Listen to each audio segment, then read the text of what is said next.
విద్య, తపస్సు, దానము, జ్ఞానము, శీలము, గుణము, ధర్మము.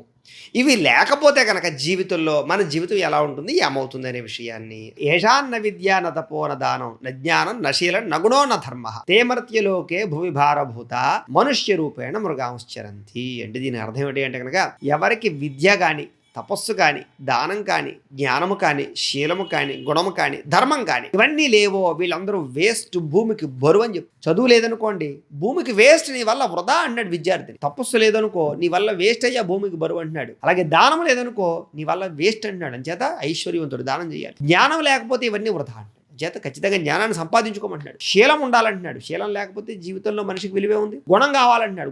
ఖచ్చితంగా గుణాలు కలిగి ఉండాలంటున్నాడు. అలాగే ధర్మం అన్నిటికన్నా ప్రధానంగా ఇవన్నింటినీ కాపాడే ధర్మం అంటున్నాడు. చేత ఇవి ఖచ్చితంగా కాపాడుకోవయ్యా అని చెప్పడానికి చెప్తున్నాడు. ఒకవేళ కాపాడుకోకపోతే నీ వల్ల వేస్ట్ అయ్యా, భూమికి బరువయ్యా, ఎందుకు బతుకుతున్నావయ్యా అని